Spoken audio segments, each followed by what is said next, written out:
Hello, welcome back to eMarriage, the health podcast for busy, high performing women. I'm your host, Dr. Alex Swinson Ridley.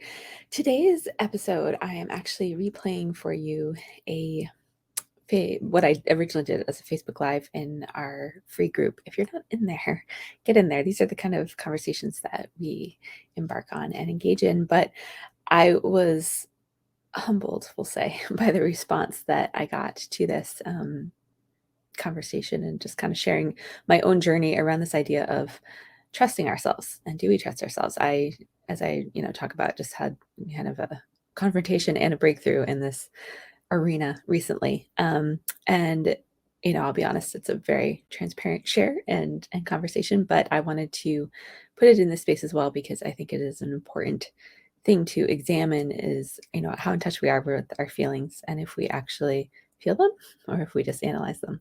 So without further ado, enjoy listening to this. And like I said, if you're not in the free group, definitely jump in there because that's a place where we can actually engage in conversation around this and not just listen to what I have to say. But I hope it serves you, and we will see you next week.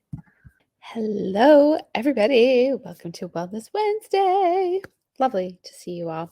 I wanted to kick off this month of May and by sharing a little bit about some stuff that I've been experiencing and dealing with. I see in my clients sometimes, and which I think is valuable and relevant and all of the things. So we're going to talk about it.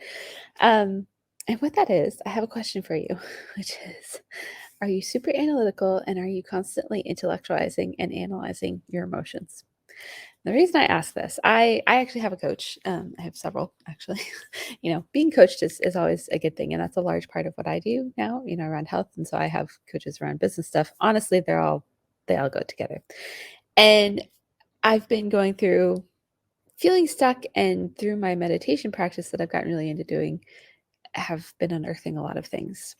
But what I recognized and realized in this particular coaching session earlier this week is that I'm really good at analyzing my feelings. It's like, oh, I find them. And then it's like, oh, what did I make that mean? And, what does this mean? And even in like journaling about it, it's like I'm analyzing the feeling, but I don't just sit and feel it.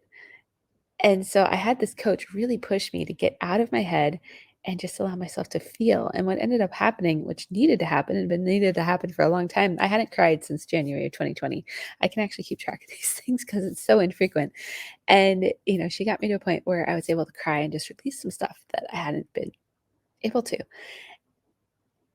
And I was like, oh my gosh, I'm just so in my head. So I wanted to share this because this is like getting into some neuroscience and stuff that I've, been learning in my PhD program, which I'm almost done with. All I have left is writing a 100-page research paper. Nothing. It's all good.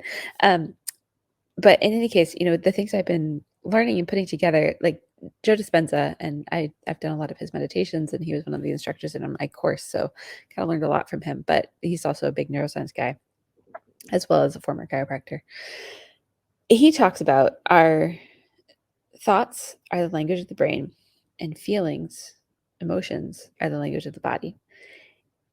And in order to truly be in sync and coherent in all things, we have to both have our thoughts and feel our feelings and allow them to be expressed in a coherent way. And, and there's like different levels of emotion in terms of frequency and all this stuff. But I am of the opinion, and I brought this up in another group I'm part of. And, I know when we are driven, when we are high performers, when we are up to a lot, we don't really do a good job at tuning into our feelings, and a lot of us are doing things subconsciously. We're reaching for the food or the sugar or the whatever it is. And like all the stuff I talk about, here's how you do this and that. Like, this is more what this is about. Like, we have to be able to identify these areas. And like what really came up for me, and a lot of this was in the area of business. And I've been pretty transparent about, my first business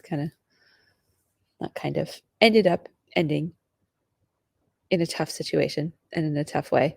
And with me filing bankruptcy on that business. And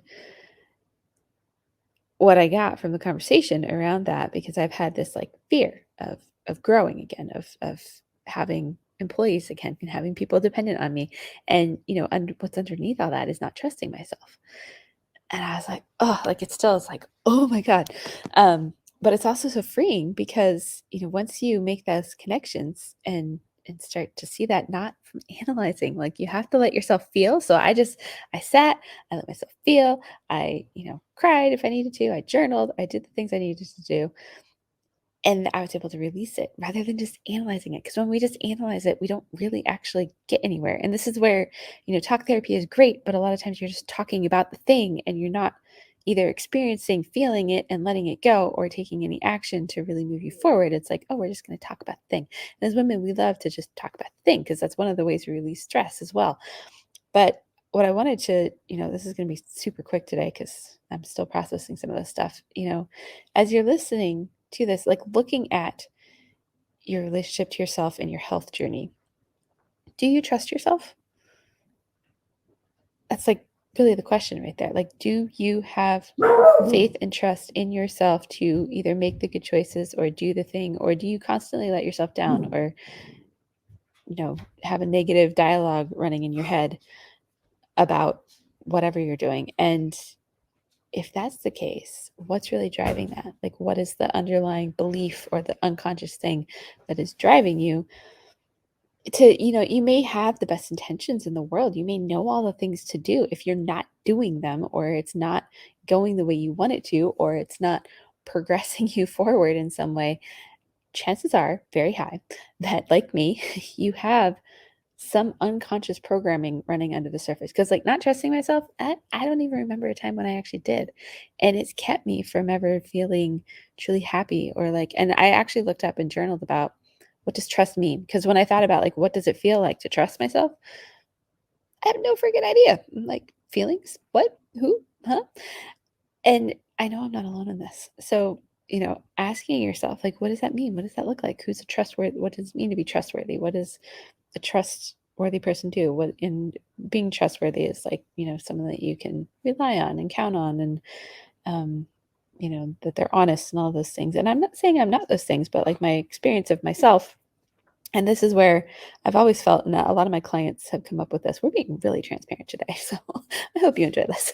But a lot of my clients as well have shared it's like what we express to the outside does not match how we feel on the inside. And I got so much clarity around recognizing like that comes from that not being willing to just trust myself. So I am taking on and practicing trusting myself. And this, it has to do with business some, but it's also in my fitness and my health and, you know, my role as a mom. Like it's everywhere in my life. It's always shown up like in so many ways. And it's like on one hand it can be really, confronting and like cheapers. I wasted my whole not wasted, but this has been driving me my whole life, kind of like, oh my gosh, what have I been doing?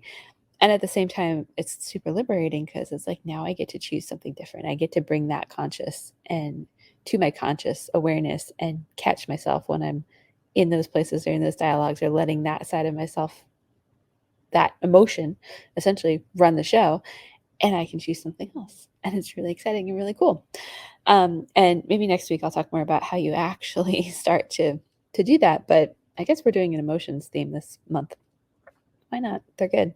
So, I would like to know in the chat and in the comments whenever you watch this, like what do you feel?